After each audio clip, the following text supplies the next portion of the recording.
The Fantasy Six-Pack Hour. With your hosts, Joe Bond. You're awful. And AJ Applegarth. It's Sin Shu Chu. It's a mouthful.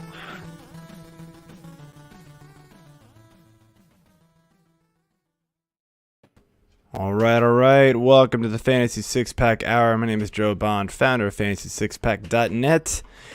With me, as usual, Mr. AJ Applegarth. What is up, man? Sky, clouds, I don't know. Lots of things.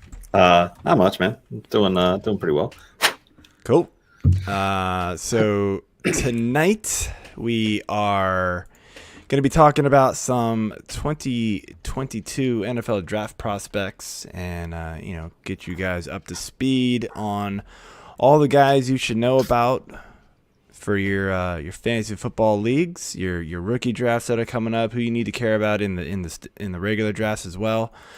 We have a guest to help us with that, but before we get moving, I just want to let everybody know who's listening and watching that we have started, with the help of our friends over at Fantrax, we have started a fantasy baseball league. It's a big multi-division league. There's going to be an overall champion. Sign-ups are now open. You can go to our website to check that out. There are sign-ups there, or check my Twitter at F6P_Joe. I believe I pinned the tweet that has the link to the article where the sign-ups is. We've got about 56 people already, so hoping to get a bunch more. Let's make this really big and just rock it out, guys. It should be a good time. I'm looking forward to running it, and we're gonna try to nail down some prizes too. So not all for nothing, but it is a free league, so we'll get what we get, but we'll try to make it worth your while. So it'll be fun. Join us. There's already a bunch of guys who have joined from like Baseball HQ. We got Fantasy Alarm guys in there. We've got the Dynasty Guru. We've got Roto Baller. We've got Triple Play Fantasy. We've got a bunch of different sites that have joined up as well as just a bunch of non-analysts as well. And that's what it's really all about. We want to get you guys in here to play against us and see who the best one is. All right, man. Before we bring in our guest, let's do our beer of the week. Beer. All right, man. What you got? So mine is a very long named beer. That's why the ticker there just says double dry hop triple India Pale Ale. It's brewed with vanilla marshmallow. It's from Evil Twin Brewing. Let's see if I can get this up there. Okay. Can art's kind of a little diamond of trees, and it says, "To dare is to lose one's IPA momentarily. Not to dare is to lose oneself." All right. So that's apparently the name of the beer. It was fun trying to find it on Untapped. Cool. All right. Mine is Elder Pine Brewery. Their cans are all the same, so there's really nothing to show you here. But it is a triple IPA, Dying on the Forest Floor. Not my favorite. I think I forget who I was telling this to when I first popped it open. I gave it like 3 3/4 on Untapped, which is it's okay. It just wasn't like some of the other ones that I've had where usually go up to like the 4 1/4, 4 1/2 for these. But they can't all be super winners like that. So, but cheers, man. Cheers. Oh yeah. That's good. All right. Man, that's good. Yeah, it's definitely piney. I think that's what gets me with it is the pininess of it. I've got one that you Dying on the forest floor. Like. Yeah, I'm not a big fan of the piney beers, but all right, man. Well, let's bring in our guest of honor here. Comes to us from Rise and Draft. He does some work for SI Browns Digest and The Analyst. Cory, what's up, man? Look like you might be muted. Yeah, not There much. we How are go. you guys? Good. That's all good. It's all good. Yeah, thanks for joining us. Looking forward to hearing what you got to say about these draft prospects. So if rookie drafts will be going pretty fast here once the actual NFL draft happens. But you got to do your homework now to really get a step ahead in your leagues. So before we jump into the actual players, I want to ask you kind of let us know like a little bit about your scouting process and just what it entails. Yeah, so I created my own report, my own grading scale, things like that. So I grade on a scale of 5 to 10. Really 5 to 9.7. It's very rare or 9.75. Very rare that I ever give anybody a 10 out of 10 for things. But what I'll do is I'll break down each position into 5 traits. So for quarterbacks, that's arm talent, arm accuracy, extension mobility, eyes and acumen, and pocket work and mechanics. So it's kind of how I do it. But then how I kind of work with that is then kind of weight each of those traits in a different way too. So what I'll do is I'll weight, arm talent and extension mobility a little bit higher than the other things, because if we're looking at the way, NFL quarterbacks are trending, the top guys in the league are, the Josh Allens, the Justin Herberts, the Patrick Mahomes, the guys with the big arms, the guys who can make plays outside of structure, when protection breaks down, things like that. So I think it's important to kind of elevate those guys who have those things. So that's kind of what I'm hoping to do, without disregarding, arm accuracy is huge still. Eyes and acumen, huge still for playing the quarterback position. So, but then I kind of leave, the mechanical stuff weighted the lowest for quarterbacks, because that's what's most coachable. So I'm trying to separate, what quarterbacks have these things that aren't coachable versus, these things that are coachable. They might not be great right now, but those are the things that, we might weight less because those are correctable. You can't teach a guy to grow a bigger arm. You can't teach a guy to get faster, to get, more mobile. Like those aren't things that happen. So, just really elevating those things. For wide receivers, just looking at separation and route running top, that's it. For me, separation and route running are king. Okay. For me, I scale catching the lowest, because if you're a professional receiver, like I shouldn't have to reward you for being able to catch the football. Like, that shouldn't be something I shouldn't. So why should I give that more than 10% of my grade? If we're talking about catching the football, you're a wide receiver that's looking to go to the NFL. So, how can you get open? That's what I'm looking at for wide receivers. How can you make plays after the catch? Those are the kinds of things that I want to elevate for wide receivers. So that's just how it works for every position. I have 5 different traits weighted based off of, these are the things that stand out, that are probably make you most explosive, most athletic on tape. And those are the things that really aren't all that teachable. So that's kind of what I'm looking for. No, it makes perfect sense to me. So how I figured we would do this show is, we'll go through the main skill positions, focusing on those fantasy players that we're all going to be wondering about come April and May and June. And start with the quarterbacks here. Obviously, some players that I'm just going to reel off in no particular order. Obviously, there's Kenny Pickett, there's Matt Corral, there's, Sam Howell, who was huge coming into the year, but kind of not such a great year after all his boys left for the NFL the year prior. Go on, but give us your top 5, or if you want to throw in a 6th, feel free, and kind of, then break down a couple of them for us and see who we like and don't like. Yeah, so I don't think it's news to anybody that this class is not very good. This is not a very good quarterback class. I don't think that's a secret to anybody. If we're coming off of a class where we're talking about Trevor Lawrence, Justin Fields, Trey Lance, Zach Wilson, this is nowhere near that quality. Even if those guys struggled as rookies, like you can't. I mean, a lot of those guys were in really bad situations to begin with. So that's a good place to start, is saying, okay, the quality is not as good as it was last year. It's not as good as it's going to be next year. And so I'm still working through sorting these guys' top 5. I've worked through 3 right now. If I had to guess, though, I think Sam Howell's probably still the first guy off the board. Really? I do. Interesting. That is a very interesting guy to hear, number one, because I hear a lot of Pickett, I hear a lot of Matt Corral. I've even heard Desmond, Ritter, get jumped up there, which sounds absolutely insane when I see it. But like, I know like he's eye popping, right? Like it's just he needs a little bit of work. He's a little raw. Yeah. Same how like, okay, explain that a little bit. Like, cause I know he had the pedigree. He was Heisman favorite coming into the season, but like he lost literally every good player he had on that offense coming into the season. And it showed, especially early on.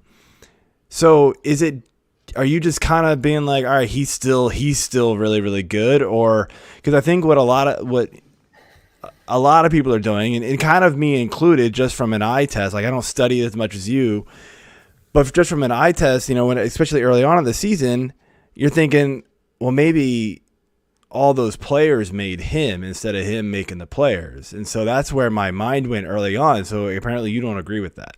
Yeah, so there's a few things you have to weigh. Again, you have to weigh these traits with these guys. So yeah, Malik Willis has the best traits. That's a given. But there's a lot of stuff that Malik Willis struggles with. So what I'm trying to do is I'm trying to find the middle ground at this point. A lot of this quarterback class just feels like settling in a way. Like, but looking at the combination of traits and just overall acumen, like, again, Sam Howell didn't run an NFL offense.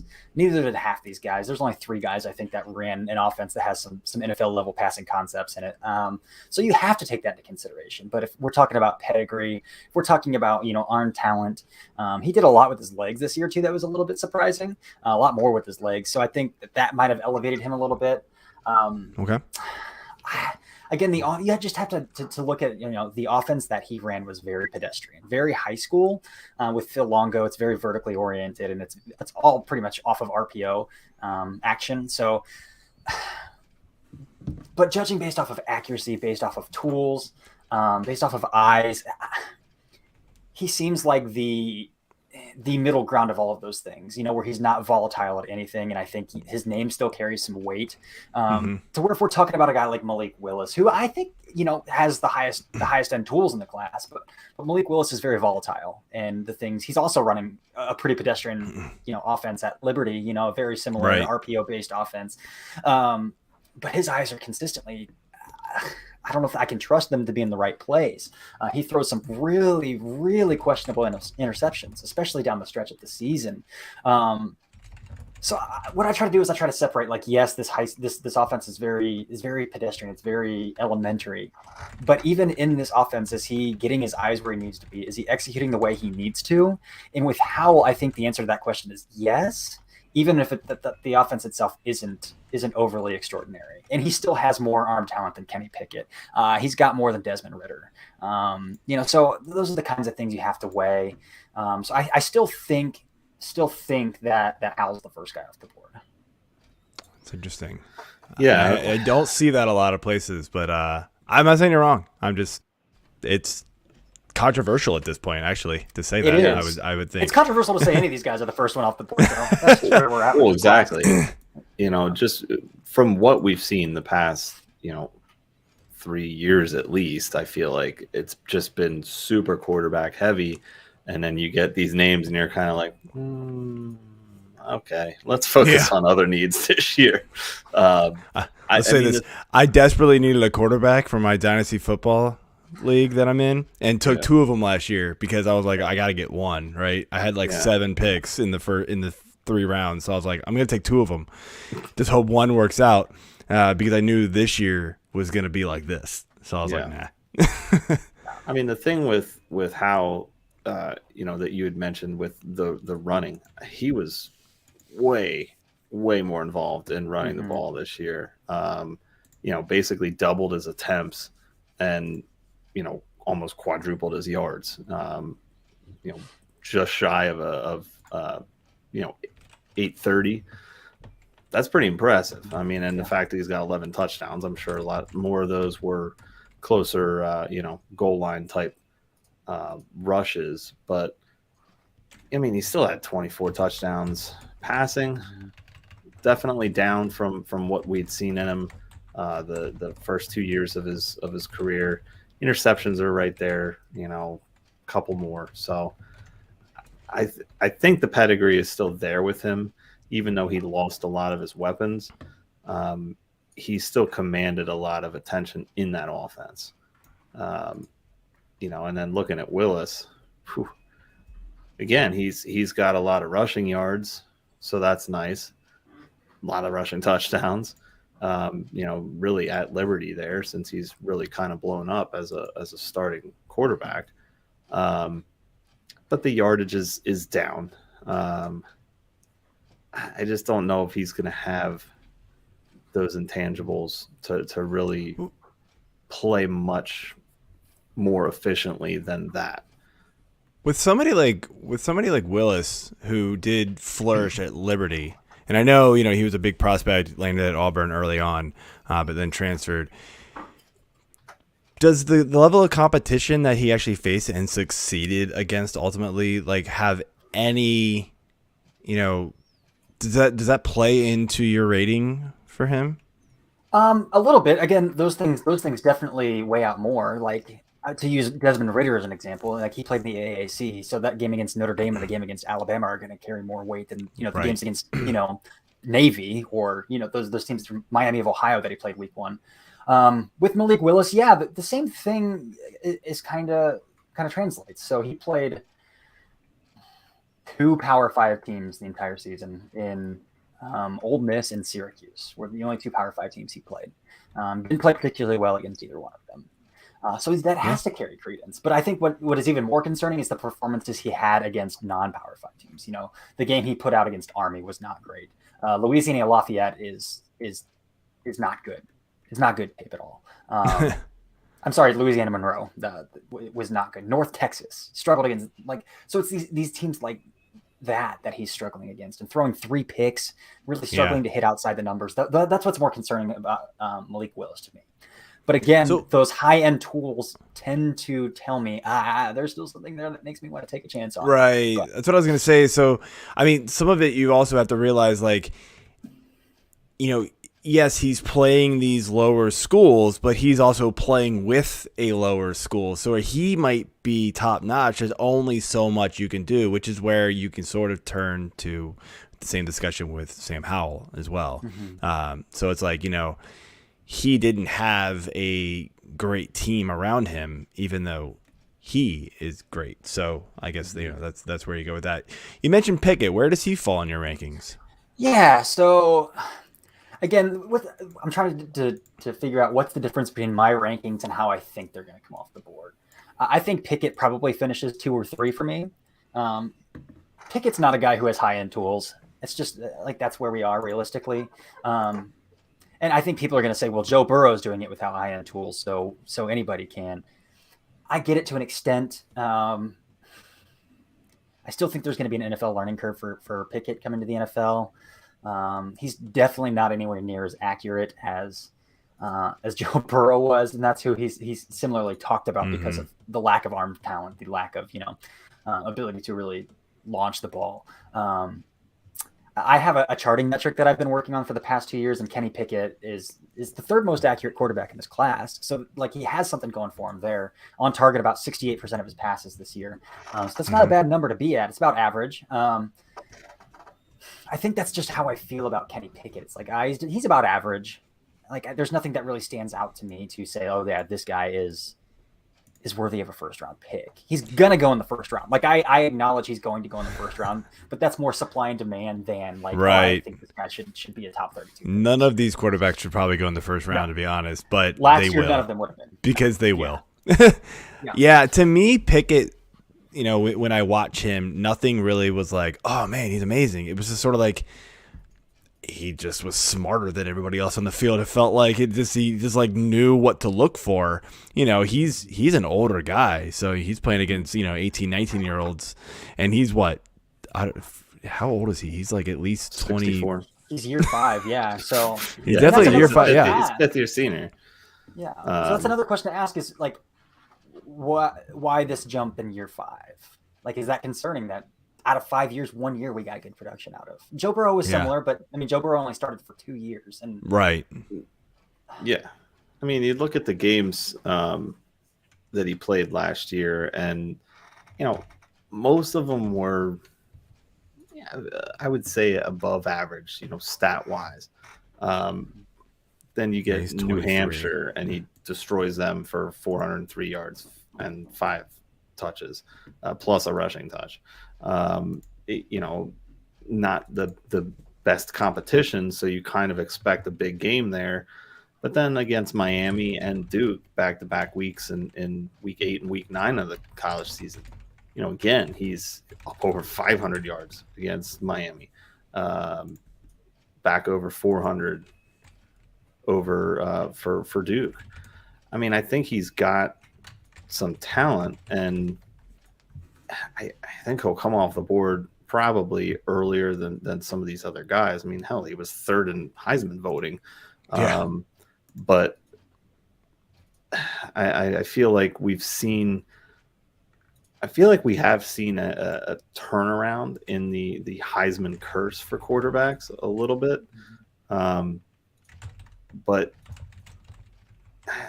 I don't know. It's really hard for me to try to gauge anything with these guys, because to me, they're just not the big household names that we're used to seeing. I mean, they have some talent, but they're gonna need work in the NFL. I don't see any of these guys coming in and being an immediate first-year starter at all.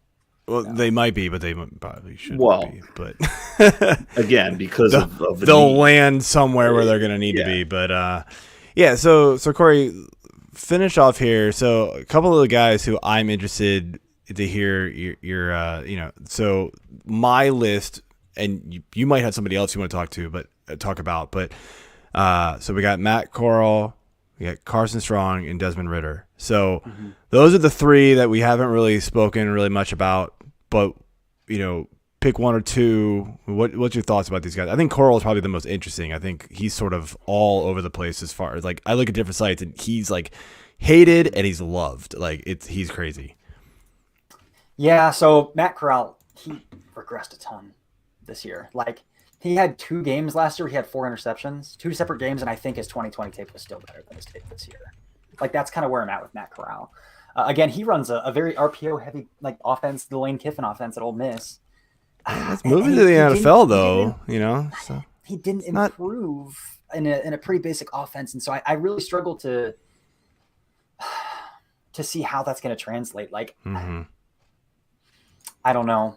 I would struggle to put him in the top 3, like in those top 3 guys. I might struggle to put him in some top 5, in the top 5. Like, that's just he has injury concerns too, right? I know he got injured in the bowl game. Like, it was a re-injury of a previous one too, right? Was it ankle or was it? Yeah, I don't think it was broken though. I think it was like I don't think it was super significant. No, like, he should be fine, but again, it's just we were talking about Trey Turner before. He's not going to show up on a wide receiver rankings here, but when we get to that, but he was the guy that we talked about off air, just because of the Hokie, and I just kind of wanted to get your opinion on him. That I think a big red flag for him is he had a tough time staying on the field basically his entire career at Virginia Tech. So he's amazing when he's there. But that's got to play a factor into things. You got any thoughts about the last 2 I mentioned, like Strong and Ridder? Yeah, I do. So I think Carson Strong is the best quarterback in the class. Okay. I do. I think he's got the best arm. He's the most accurate. He has the most work on his shoulders pre-snap. I think he does the most in setting his own predictions, identifying coverages, and kind of communicating that. Then these guys that run RPO offenses and get everything relayed from them from the sideline, and then they just go with it. There's really nothing on their workload pre-snap, which isn't going to translate to the NFL. With Carson Strong, though, you have to acknowledge the knee. He's had 2 surgeries on that knee. You have to acknowledge that. Like, that's significant. And with Carson Strong, you have to acknowledge he doesn't have a lot of mobility. I think he can run boot fine. I think he can extend to a degree, but he's not going to thrive outside of structure. He's not going to, the way that Desmond Ridder, that Malik Willis can kind of extend plays with their legs. Sam Howell, again, we talked about, quadrupling his yards. He's not going to do that. He's not going to run with the football. So Strong's a guy that, for the most part, things have to be pretty good around him protection-wise for him to make a play. Again, he can escape and throw the ball away, but he's not going to make magic outside of structure. So those two things you have to acknowledge. Like, he's just not a high-end athlete, but he kind of has that anticipation, that touch, the arm strength to kind of compensate for some of that stuff. So to be able to know where he's going with the football before that protection starts to break down, things like that.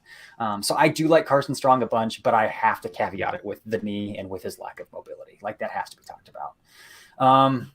Desmond Ridder, I personally think, might be the most overhyped quarterback in the class. I was waiting for this. I don't see it. I don't know what it is. I think he's a fringe day 2 pick, and he's probably going to go in the first round. But I would see, like, a top 100 is kind of where I see him, and I don't necessarily get it. I think people tend to over exaggerate his tools a little bit. Like, I think he has mobility. Like, I think that's his big weapon, is his legs, but his arm isn't nearly as good as people like soup up this big arm. I don't see a big arm with him. I don't know. I think his mechanics are a little bit shoddy. Right. That's where I was going to go with him. I think he really struggles to generate, all of that to shift that power through his legs. See, that's something though that man. can be teached, and I feel like that's where an NFL team is going to be like, you've got the raw talent with him, right? Mm-hmm. And you see that, and so you can fix mechanics. That is one thing you can fix, right? So yeah, he is very intriguing to me. He will go much higher because there will be a team that's going to go, oh, he's the next it. Like, he's it. And so we're gonna make him, learn the right footwork and, to get squared up before you throw and all that stuff. And because, I was, I forget who it was, posted on Twitter about it, about like just his footwork before he was throwing passes was just like, it's all over the place. And, and to where, Cincinnati had an amazing season, largely because of him, and very good overall team. But look, he's the quarterback, so he's going to get a lot of credit for it. That's all there is to it. So he's going to get hyped up, and there's reason for it. And then there's definitely reason to be concerned too, because it's a raw talent type of deal. It's almost like I wouldn't say quite like a Trey Lance, but Trey Lance is a much better athlete, I would say. But Trey Lance is like that raw. You need to teach him how to play quarterback for real, like type of talent. But we saw where he went in the draft. Yeah, so. I think Trey Lance.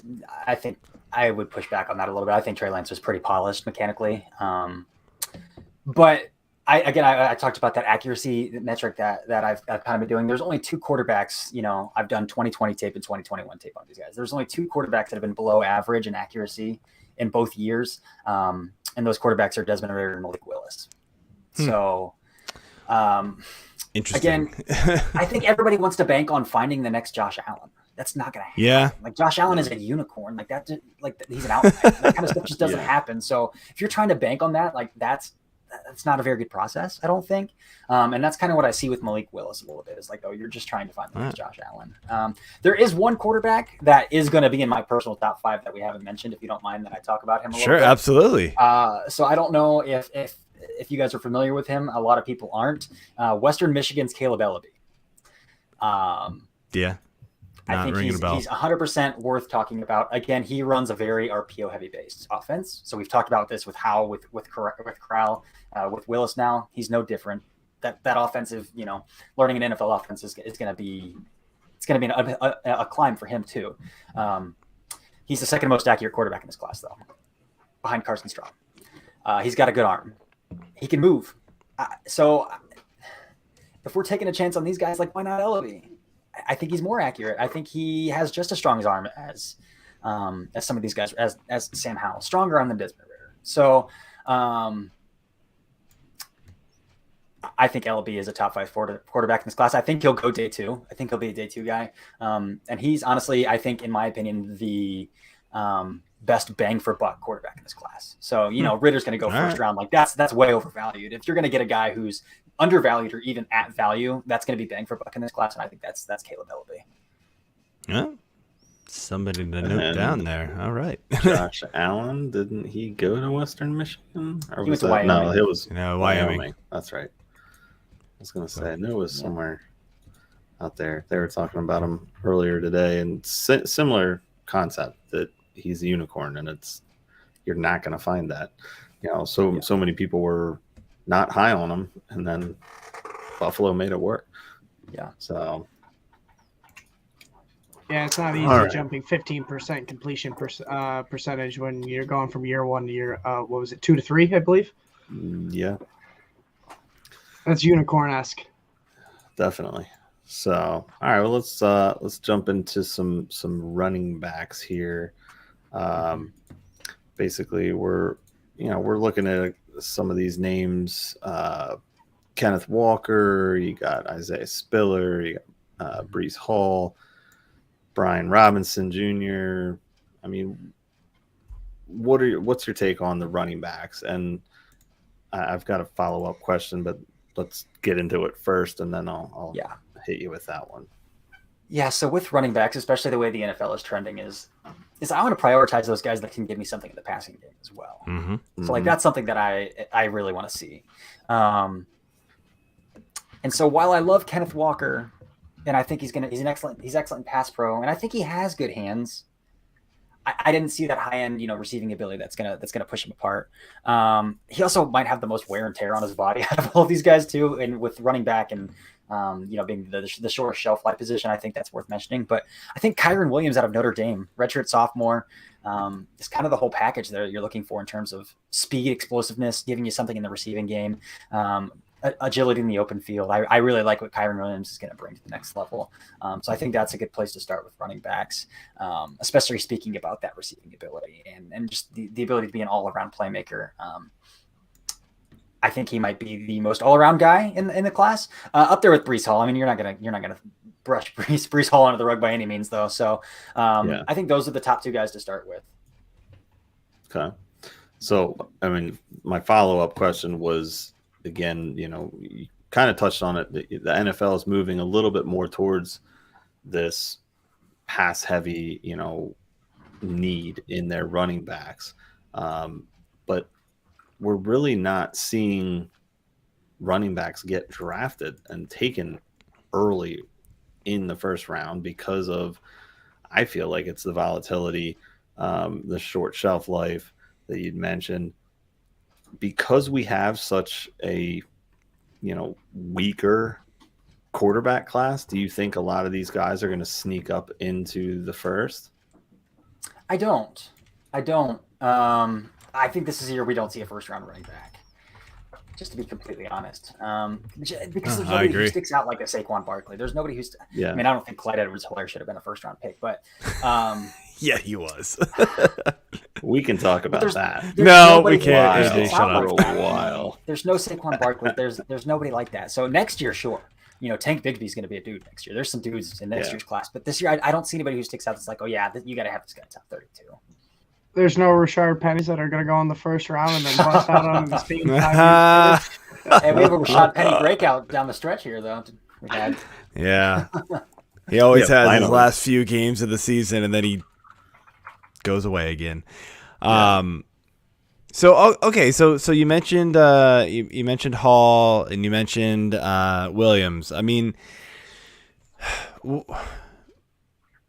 so they're your 1 and 2. I know you talked about them being like pass catching backs, and that's a big reason why. And for fantasy, I mean, obviously we love that too. So,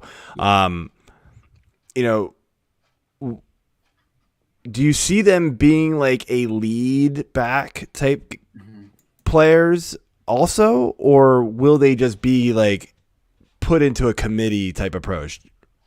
I mean, that's where they're going to land.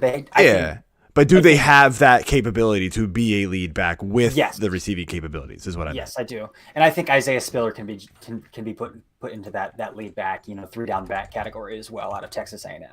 I think those are the three we're going to talk about. Who can be 3-down backs? Who can be bell cows? It's very rare to see in the NFL though, so I wouldn't definitively say like, oh, these guys are gonna be 3 down backs. Like it's very rare to see a team use a running back like the Steelers used Najee Harris this year, where they just ran him into the ground as a rookie. So I don't know, depending on landing spot, I don't know. But those are the 3 guys I would say, oh yeah, they have the ability to. Kenneth Walker, again, I think is probably a 2 down back. But those other 3, Spiller, Williams, Hall, for sure. Yeah, so, sorry, go ahead. So I wrote down, just because I probably don't know enough, as much as I should at this point with some of these college guys coming out, but just because of the games they played and obviously the championship games, I wrote down Brian Robinson Jr. and Zamir White, just because I'm familiar with them, but like I'm looking all over the place and like they're not rated as high as I kind of thought. Like I saw games where Brian Robinson dominates, right? And you're like, and then I'm seeing him like in the middle of the pack of running backs out of like 50 people, and I'm like, what? So is that like, are they underrated? Like what's the deal? Like start with Brian Robinson. I'm just kind of curious as to why he's not. Yeah, Brian Robinson, I think lack of production is a big one. Okay. Outside of just this year, and even this year, it wasn't top of the line production. I think he's probably a day 3 back. Again, I don't see high end receiving ability out of him to really be anything more. But with running backs, people find day 3 running backs all the time who are productive right away. I mean, that's just kind of the way the running back position has kind of morphed. Again, there are those high end backs. But once you get out of that high end tier, you can kind of find a running back who can fit a scheme pretty easily. So I think that's kind of where Brian Robinson fits. Who was the other one you mentioned? That was the best running back at Georgia. I think James Cook is the guy from Georgia. If we're looking at running backs out of Georgia. Explosive athlete, incredibly dangerous in space. Again, a really good receiver. I think James White might be a top 5 back in this class. He might be that 5th guy just because he has that ability. And the wear and tear on his body is very slim because Georgia's always gone by committee, and he's kind of been behind some big names. So James Cook is a guy that I like a lot as well as that kind of 5th running back. Okay. Is there somebody here that? Sorry, AJ, you meant to ask a question earlier. I was going to say, in talking with Robinson and bringing up Najee too, obviously both from Bama, and this year, Robinson's stats weren't too far off of Harris's, but this is the only year that he's shown it. So, Harris was just dominant all over the place. And Pittsburgh has taken advantage of that and used him in that same manner and made him the all-around guy, partially because Big Ben is old as well and needed to. But, I look at the stats and it's, okay, well, Brian Robinson showed he could do it. They're pretty similar in size, but again, I don't know if I think that they're that close in the other intangibles, the hands, the shiftiness, that sort of thing. So I kind of agree with the take there. Go ahead, Joe. So we talked about a half dozen running backs here. Is there somebody else that we have not talked about that you think is worth mentioning? Yeah, so there are a few, but one that I think is most worth mentioning is Jerome Ford out of Cincinnati. Okay. I don't exactly know where he's going to slot in this class. I don't. He's an Alabama transfer. He started his first 2 years there, transferred to Cincinnati with 31 total carries in 2020 before Cincinnati, and only had 73 a year ago, and then 215 this year. So. Even though he's a little bit older than some of these other guys in the class, and you think, running back regression, age, there's decline. He has 319 total carries. Jonathan Taylor did that in a year, lapped that in a year. So I think he's explosive. I think he's dynamic, really good vision. Jerome Ford's going to be a dude, I think. So I think that's a guy definitely worth mentioning. All right. Somebody to take note on there for my rookie drafts. All right.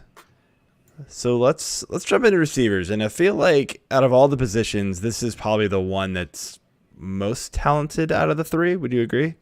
Oh, yeah, for sure. Yeah. So there's a lot of guys here, and obviously the top of the class, no particular order. We got Garrett Wilson, We got Williams, we got Olaf, we've got Pickens and Mechie, and tons of guys. I go on for a while. I got a large group here, so not gonna make you rank them because I think ranking them is kind of as we've been discussing. I think ranking them at this point sort of is a bad practice so early, and landing spot obviously matters a whole ton for real. But just jump through a few guys that you really find that you are really interested in this draft class. Yeah, so for me it starts with Garrett Wilson from Ohio State. It's hard to poke a hole in that guy's game. I think he wins outside the numbers. I think he wins in the slot. I think he wins down the field. I think he wins underneath. His route running is so dynamic. I think he creates blind spots, forcing open defensive backs' hips, kind of on par with how we've seen Antonio Brown do throughout his career. And Antonio Brown is probably the most dominant receiver of the 2010s, if we're being honest. So, again, I go back to route running and separation, and nobody in this class does it better than Garrett Wilson. So I think there's a really good place to start with him. Again, he's not overly large, but again, I don't value size the way that the NFL might have 10 years ago. Like, can you get open and can you make a play with the ball in your hands? And Garrett Wilson does that. So I think that's where I start. I really think those top 4 wide receivers, though, Garrett Wilson, Jameson Williams, Traylon Burks, Drake London. It's like choose your flavor between those 4. Right. Like it's like, what do you want? What do you want? And there's other guys that I think preference? could get mixed in with them too. I feel like there's a lot of guys that are very talented. But I like what you said about you don't value size as much as maybe the NFL did years ago. I mean, how many times did teams like in the 5-6 years ago just take a big dude because he was big, right? And he's gonna jump ball, and then he sucked. It was just terrible. It just time and time again it happened, and I think they finally wised up and realized, these 5'11", 5'10" guys can be really, really good because they know how to run routes and catch a ball. Like, they can get a yard or 2 separation, and that matters. So. Yeah, I mean that's what you're going to need in the NFL because your corners are going to be bigger, faster than what you're used to in college. And I think the separation is the big key here, especially, looking at what Cooper Kupp did this year.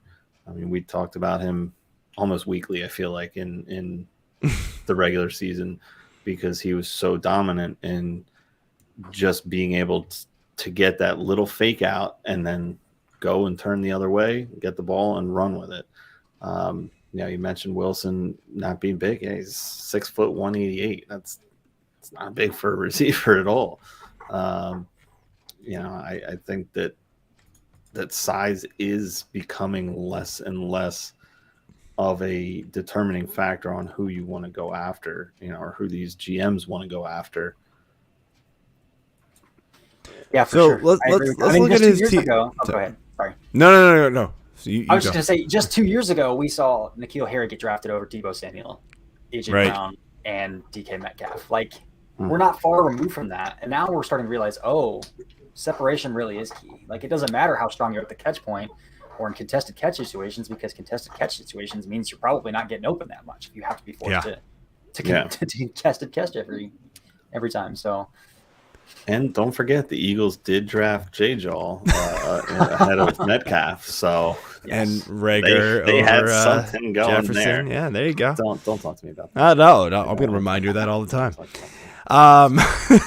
CEH, buddy. I remember on the CEH. on the draft show, I wait. They didn't draft who? All right. I mean, he was okay, I guess. No, he wasn't okay. No, that's terrible. So let's talk about Wilson's teammate here, Olaf. What's your quick take on him? Yeah, Chris Olave. I like Olave. He's smooth. Okay. Sorry. I He's don't know how to pronounce smooth. any No of these worries. names. No worries. Yeah, he's smooth. I think he's got the best body control in the class when it comes to tracking the football and when it comes to working along the boundary. I think he's just in uber control of his body.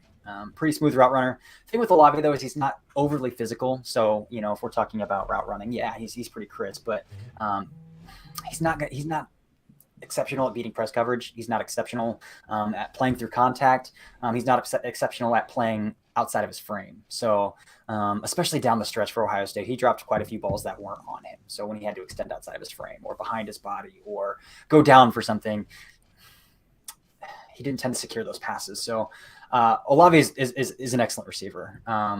But what separates, again, him from those top 4 guys that I mentioned is just his inability to kind of play through contact, the inability to kind of succeed when things aren't 100% going his way. I think he's going to find a role in the NFL, and I think he's going to play for a really long time. But again, that's kind of what separates him from the Londons, the Burks, the Williams, the Wilsons for me. All right. So you've mentioned Williams, you mentioned Burks and London. Like, who stands out of those 3? Yeah. You? So I mean, Jameson's my number 2. I mean, I'll rank it for you. You said you were going to make me, but I'll do it pro bono.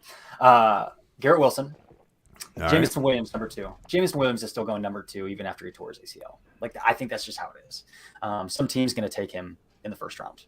I don't know if I thought he was going to be the first receiver off the board, based off of the way we saw, Henry Ruggs and Jalen Waddle go really high, which those dudes were also pretty polished route runners that people didn't tend to give them credit for. And Jameson's kind of in that same mold. Jameson's lethal after the catch, very savvy off the line of scrimmage. I like Jameson a lot. I think he's the second best receiver in this class. Right. Traylon Burks is a guy who is explosive as they come, extremely straight line explosive. So similar to DK Metcalf, where he doesn't have a ton of fluidity in and out of breaks. He's not a solid route runner, those sorts of things. But once the ball is in his hands, he's pretty good after the catch. So Arkansas used him as a glorified running back a lot of the times, hitting him on extended, screens, the extension of the run game kind of pass plays, and he thrived with the ball in his hands. So he's dynamic at the catch point, deep down the field as well. So that's what I like about Traylon. And then Drake London is exceptional as well. 6'5". He also played basketball at USC, so he's a jumper. 6'5". Yeah, he played basketball at USC as well. I don't think I realized that. But what is crazy about London is, the USC offense didn't require him to have a diverse route tree. So his route tree is a little slim, a little bare.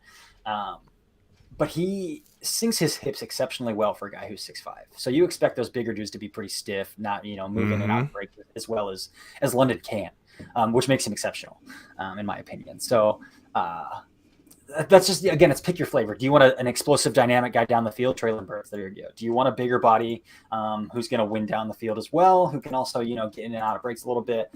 There you go, Drake London. If you want an all-around player, elusive with the ball in his hands, excellent route runner, Garrett Wilson. If you want a speed threat, who also brings a little bit more savvy to the field as well, Jameson Williams. And then my 6th guy is a little bit of a hot take, and he's the second Western Michigan guy I've mentioned, but Sky Moore is exceptional as well. Yeah, I was just about to ask you about him. Sky Moore out of Western Michigan is exceptional as well. So I think he's along that he's the Deontay Johnson of this year, that MAC receiver who's going to go in the first 3 rounds. Again, I think I have him above Jahan Dotson, David Bell, George Pickens, Justin Ross. Like, that's just how high I think of him. He's explosive, gets off the line really, really well, extremely crisp route runner, really strong along the boundary. Some of the things that Tyler Lockett has done, of the way of like contorting his body in the back of the end zone and making those like exceptionally crazy toe tap catches for Russell Wilson down the field. I've seen some of that from Sky Moore. So I love Sky Moore.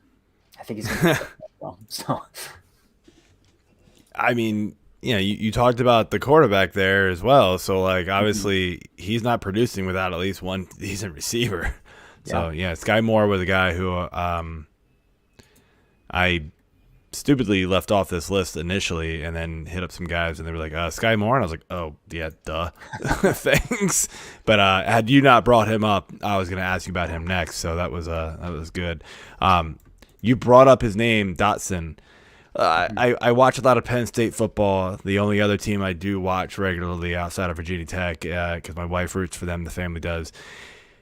This guy, he's a playmaker, man. Like, he made so many crazy catches, and he was literally like the only good receiver they had, it felt like. And I feel like he's going a little under the radar on some sites, I noticed. But I mean, you mentioned him in here with this group, so it feels like you like him a little more than maybe some of the other sites that I've read. Like, talk about him a little bit. Yeah. Some people would say I'm even low on Jahan Dotson. Some people have him as a top 5 receiver. I don't personally. He's amazing. I think he's amazing. I honestly, yeah. He's not sure he touches the top 5. Yeah, he's extremely sturdy. He's a lot more physical and stronger at the catch point than you would imagine for a guy his size. Yeah, working off the line of scrimmage against press coverage. Again, some of the same woes of Olave of like being able to get knocked off of his path. Those things exist with Jahan Dotson. But again, he's explosive. He's dynamic. I don't think he's as crisp as a route runner as some of these other guys, which is why he's not in that top tier. So again, those first 4 guys are tier 1 for me. Second tier is Olave, Sky Moore, Jahan Dotson. So I value all 3 of those guys as very, very highly in that tier 2. But that's just kind of what I think of Dotson. He's sturdy. Doesn't really have a trait that elevates him. He's well-rounded, but no trait that really like moves him. Yeah. The thing I always noticed with him and something you kind of brought up was like, contested catches. Like, not that he was like out jumping people for them, but like he caught a lot of passes where it was just sort of like, how? Like the quarterback would throw it in like triple coverage and like Dotson would come away with it. You're like, that's impossible. Like that's just what kept happening. And so I was like, this dude's amazing. He just kept making big play after big play after big play for Penn State. And he was one of the big reasons why that offense even had a pulse this year, it felt like. So yeah, I think he's talented, but I do agree with you to where maybe like route running and separation isn't going to be, that's going to hold him back with like any sort of NFL draft grades that like you or other sites would give him. But I still think there is something there with him to where he's going to be valuable, but it's he's a guy who I might target in like a late second, third, early third round of a rookie draft for fantasy football, but that's probably about it. If he falls to me, fine. Somebody really likes him more, okay. But I'd be happy to have him just to see what happens with him because I think he's talented. He screams New England Patriots to me. He screams a Patriots wide receiver. I could see that. That's not terrible. I mean, Mac Jones, yeah, sure. See what happens there. All right, so a guy I want to bring up here is Justin Ross. I mean, freshman year was awesome. Had a little bit of a drop off, his sophomore season, and we didn't see him in his junior year. And then, this past year, he was only in 10 games, and he was not very good. So, was he more of a product of Trevor Lawrence, or was he something different? What do you think happened with him for this downslide, or is it just injury related? Yeah. For one, DJ Uyunglele was not very good this year. I think that's a good place to start. Just not very good. 2, the injuries are huge. So when I watch his tape, I don't see explosiveness. I don't see a whole lot of fluidity in and out of breaks. I think that back injury really, or neck injury, I'm sorry, that neck injury really set him back. And it's kind of sad to see because again, that freshman season was very promising. It was tremendous. 21.7 average. But I just don't see a lot of juice anymore with Justin Ross. I think he can still be a guy who, you can mismatch in the slot. He can win underneath. He can get you some yak after the catch in space. Mm-hmm. But that overarching explosiveness, that juice, just it's not there anymore. Yeah. I mean, and he's got good size too. I mean, 6'4", 205. So Yeah. I could see someone taking a flyer on him, but I feel like his draft stock's totally dropped at this point. So yeah, and in fantasy leagues, like he's gonna be a guy where maybe third round go, why not? Like, what do you have to lose there in a rookie draft? Yeah, sit him on a taxi squad for a year and see what happens. And then, maybe he pans out. Maybe he turns back into what he was before, or maybe he becomes nothing, and you basically didn't lose anything. Yeah. So I think if anything, he could end up being somewhat valuable on special teams as a returner. At least to just try to build his confidence and get him back out there. But I don't know if I see much more of that unless he can really get over the injury issues that have plagued him. I tend to agree. So the we talked about his teammate Williams here, but Mechie, when Williams went out, played very, very well, and had a decent overall season before that too. But how much of a gap there is there just between these two, and why? I think there's a pretty decent gap. I just don't think Mechie's is overall as explosive as Jameson Williams is. But I also think John Mechie is pretty underrated. So I think he will crack my top 10. I need to finish up his eval for me to slide him in there. But I would imagine, he's going to crack that top 10 as well. Mechie's exceptional off the line of scrimmage. So the way he beats press man, the way he forces open the hips of defensive backs is exceptional. I think he's a better route runner than people give him credit for. And I think he's extremely strong through the catch point. I don't know if he's a super dynamic athlete. Let me see. Sometimes we have numbers on these guys about like perspective, what they might run. John Mechie, a 4.46. So no, I was wrong. So he's got some juice to him, there as well. I think he's got a pretty diverse route tree. So Mechie's kind of under the radar, but I think he's going to be a guy that's going to find a role and be a plug and play guy right away. Like I don't see what's holding him back besides this injury. So we'll see how he recovers. It stinks. Mechie went down 1 week and then the very next, game. Right. It was like he stepped up and Williams went out and then it was all of a sudden like the Mechie show and you're like, oh, all right. Like for those of us, me included, that didn't watch a ton of college this year, Williams went out and then I was like, oh well, they have another guy. Okay, so they didn't lose a beat, and then he goes out the next game and you're like, well, all right, now they're totally screwed. They were so they got some freshmen that tried and dropped some passes unfortunately, but yeah, I like Mechie a lot. Just the little bit I saw from him, and I want to watch I want to do some film watching myself this year because I wasn't able to watch as much college as I usually want to. But last guy that I have questions on is another guy in the national championship game who flashed and looked like a really good receiver to me, George Pickens. Yeah. So George Pickens for me is in my top 10. He's sitting right there at 8. With Pickens, I think he has potential to rise. I need to go back and watch some more of him before I 100% finalize. With Pickens, there is some nuance to his game, but I get really kind of turned off by the big body down the field dudes. So again, I think Pickens has some savvy off the line of scrimmage. Pickens has some strong hands, but still a lot of where he wins is deep down the field and kind of at the catch point or along the boundary. So I don't think his route tree is super diverse, and it's pretty vertically oriented. So that kind of lack of refinement with his route tree and what levels of the field he can win at kind of gives me a little bit of hesitation. So that's kind of where I'm at is trying to separate him between, is he just a big body receiver down the field? I don't think he is. I think he has a little more nuance to his game than that. I don't think he's a similar guy to N'Keal Harry from Arizona State a few years ago. I don't.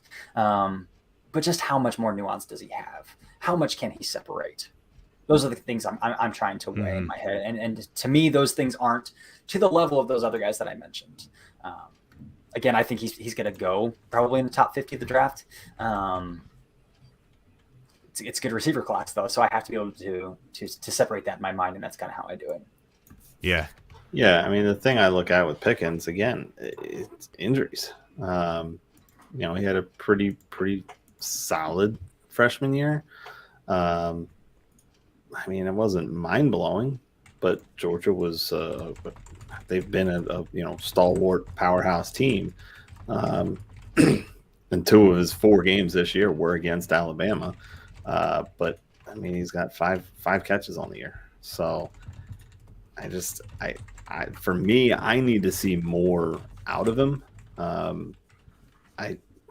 I don't know if I think because of the pedigree, he'll crack in with someone. They're going to take a flyer on him, but again, I don't know if I see him doing much year one, maybe even year two in the NFL until he really gets past everything and can pick up more of these teaching traits that he needs to get to be successful on the next level.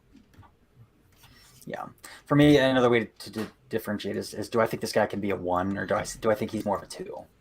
Yeah, Pickens, he walks that line, and I tend to think he's probably more of a 2. I have a hard time putting him at a 1 this year. I mean, just from what I've seen of him, could he get there?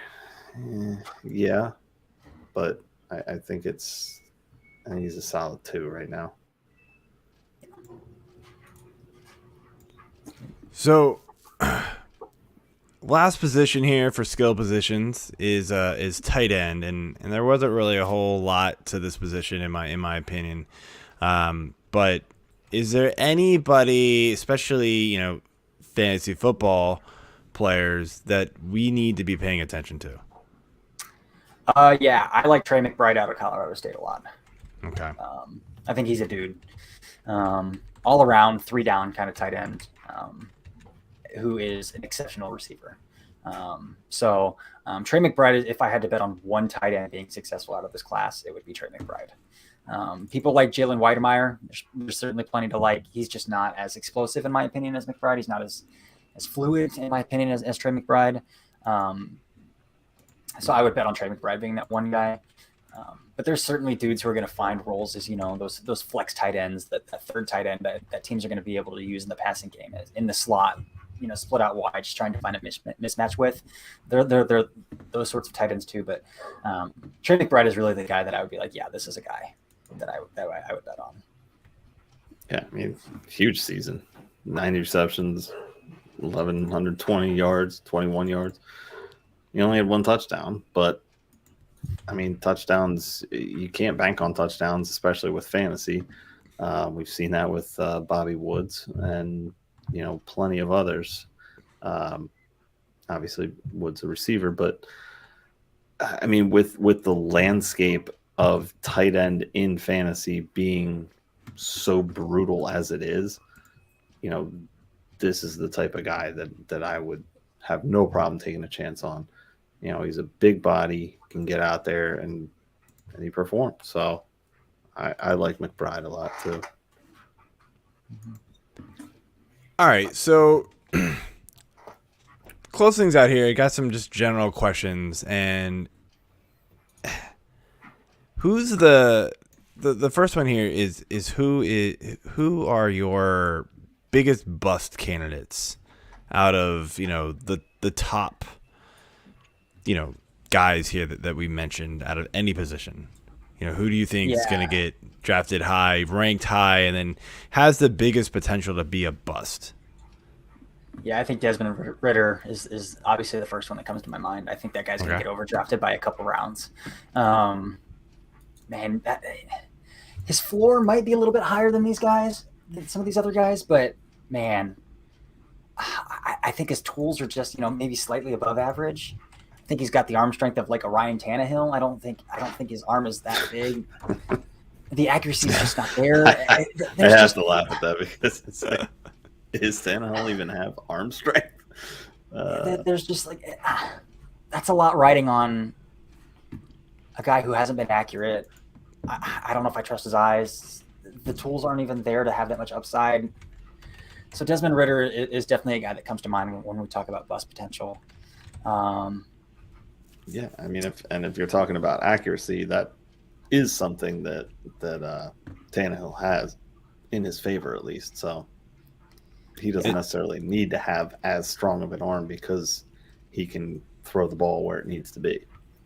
Before we get into more of those, we actually have a live comment here that we just broke off from the tight end chat. But Marcus said Jake Ferguson is someone the NFL scouts love. Is he somebody that we should care about for fantasy, or is he, Wisconsin guy? We've seen a lot of good Wisconsin tight ends. We've seen, those Midwest guys. Like, is he somebody we should care about? So I think Jake Ferguson had some juice. Like, I've thought that for a few years, but like, my big question is like, why did this guy keep going back to school? Like, he's been draft eligible for, I think, 3 years now. I think he's a redshirt senior. So we've talked about him for 3 years, and he kept going back to school. And that would be my biggest question. He's had Graham Mertz as his quarterback, so I don't think that's been truly conducive to his production. And I don't think that Wisconsin's throwing to tight ends a lot. He's got the Senior Bowl this week, though, so we'll see what happens at the Senior Bowl. He's going to get looks in the passing game. He's going to get looks in one-on-ones. We'll see what Jake Ferguson does at the Senior Bowl this week. So maybe he just really likes college. I mean, I know I did. I don't want to leave. No, I'd go back now. If I could be 21 again. Sorry. Anyway, let's any other players that jump out as big bust candidates for you? Big bust candidates. Wide receivers. Not really. I think people are going to talk about Jalen Tolbert out of South Alabama a lot. People love his production. People love his size. I see him in the top 50 sometimes in people's rankings. Like overall? Yeah. Okay. I don't see that for Jalen Tolbert. I tend to think he's a big body dude that just operates down the field along the boundary. So sure, if he goes to Green Bay where guys like Alan Lazard are like producing in that sort of system, I think that can work out well for him. But I don't. Well, they might not have Rodgers, so maybe not anymore. That's fair. I don't see a high end separator. I don't see a lot of long speed. I think he's just an okay athlete. I think Jalen Tolbert's probably going to be a guy that's going to be overdrafted. Romeo Doubs is another one from Nevada. People love him because he catches a lot of passes down the field. Romeo Doubs drops a lot of passes for my likings. Okay. I don't think he has super strong hands, so that's a worry for me as well. And I know you're not like super high on any of the running backs, but is there any one of them that like you would pick, out of the top 4 or 5 that you could go, this would be my least favorite out of the group as far, or like the one that could bust more so than the others? And for me, I mentioned it. It's Kenneth Walker. Okay. If we're talking about out of those top 4 guys, again, I don't think he offers much in the passing game. I think he has good vision. I think he has really strong cuts. I think he does a lot of things really well. But what kind of production are you going to get out of him for? You're probably going to draft him 2nd or 3rd round. What kind of production are you going to get out of him for drafting 2nd or 3rd round? Is kind of where I'm at with Kenneth Walker. Yeah, it's hard to draft those like run only guys. I get we have a few that are doing it, but they don't use them anymore. But then it's hard. Taylor. I mean, there's Jonathan Taylor and there's Derrick Henry, and but it's so tough to find those just workhorses like that where they can just the games do it over and over. The game's changed too much in my mind that's ever gonna come back. I just regularly, we're gonna get guys that are gonna do it. But we'll have some upticks here and there in years where teams may have we may have more bell cow teams than than not. But I just think the game itself has changed so much. It's more pass centric, block centric to protect your quarterbacks most of the time.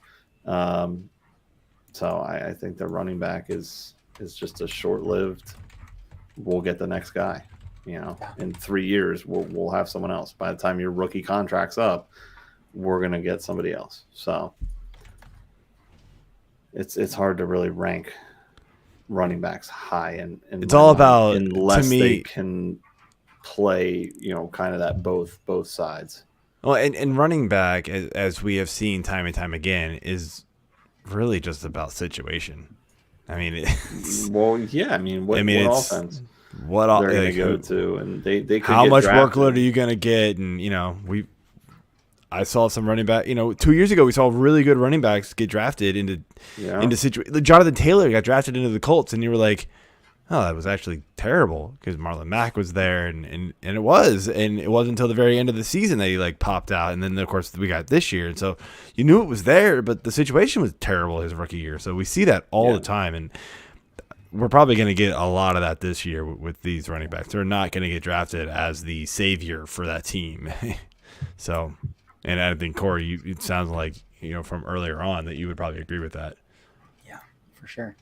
Yeah, I think I would be on that. Again, I like Kyron Williams. I like Breece Hall. I like Isaiah Spiller. But outside of that, that's kind of is what it is. But guys, I got to run. I have a 2-week-old baby that I gotta. Oh, get to, so. all right. I All really good, appreciate man. the time. Do if you guys your ever thing, need man. anything else, let me know, and I'll be sure to All right, yeah. Awesome. Yeah. Thanks Awesome. for Thanks, the guys. input. Appreciate it. Yeah, thanks right. again for coming on, man. Thanks. Bye. All right.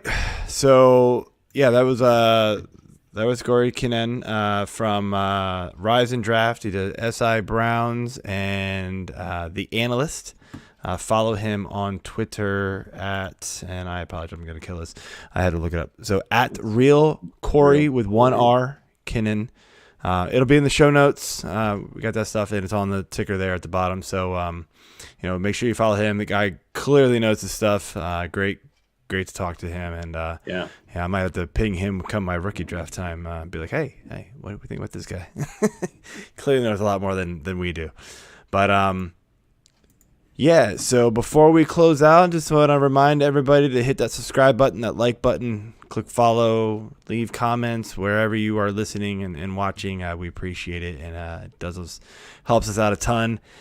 Also, sign up for the Fantasy Six-Pack Series. That's the fantasy baseball league that we're running this year with our friends over at Fantrax. I mean, I love Fantrax, man. Like, I don't know really what there is to say about it. Like, I don't understand why more leagues don't go over there. Super customizable. I don't get it. I mean, the big knock on them was they didn't have an app. Guess what? They released an app this year. So no more complaining. I love it. I moved all of my leagues over there years ago, and I've mentioned it on the show a lot of times. Mm-hmm. The biggest reason why is like, look, I was on ESPN, right? Like 4 years ago, we were on ESPN. It was like March 8th, and ESPN hadn't opened up their leagues yet for 2018, let's say. And I was like, I'm done. I moved over to the Fantrax because guess what? Their leagues open up immediately. Like season ends a week later, the next league year is open. You can start. You can start trading already. You can start preparing. You can start collecting, getting your guys in. Start getting everything. Like it's always available to you. And it's again the customization you can do there is incredible. And by the way, it's free. It's nuts. They have premium leagues if you want like certain settings, but I have never once had to pay for my league. I've never needed the premium leagues. Like if you need them, you need them. I'm sure there's some people out there that want them, and it's not super expensive. Like we did it one time for my dynasty league, and it was like $6 extra a person. If that. I had a dynasty league that I jumped in. It was like a startup, 4 or 5 years ago, and that was my first, go at Fantrax. And I just looking at that and then looking at ESPN, it was like, yeah, why am I still on ESPN? Forget this. And I was trying to convince our commish at that point, like, come on, let's go do this. And then I think he actually ended up in that dynasty league the following year because somebody had dropped out. But yeah, we're like, all right, let's keep going with this. And I mean, that was a premium. Actually, they did end up paying for it because of I can't remember. There's like one or two rules that I really want. Yeah, but like you can get around it if you're smart about it. So like it's simple, thing that they want. It's usually like IR enforcement, like type of like customization rules. But like you can get around it, right? Like just don't be in a league with a bunch of assholes and like just be fine, whatever. Easier said than done. Everybody be a I mean, I'm in a league with you, so who knows? Exactly, my point. But again, guys, if you have not moved over to Fantrax yet, look, they aren't paying me to say this, guys. I'm telling you though. But we are friends with them. They hooked us up with a sign-up code for you guys, fantrax.com/fantasy6pack. It's more for that league than anything, but anybody can do it. Just create your account there that way, and trust me, you guys will be better off for it. Get off of these other sites that you're on. Fantrax is the way to go for baseball. But Definitely. all right, man, that is it for this week's show. I want to thank Cory again for coming on and talking to some draft prospects. And then next week, we're getting into baseball. Good old friend Chris Blessing is going to start off the shows, dropping the knowledge on baseball prospects, not football prospects. So yeah, we're just talking Change prospects. it over. Yeah, man, I'm going to like get new shirts and stuff. I don't know. I got a lot of baseball stuff behind me, so I think I'm good. But yeah, I will probably be changing location again. Location or your camera? Both. You're not going to be in this room? We'll talk later. I'm worried. All right. That's it, man. I'll figure it Good night, everyone.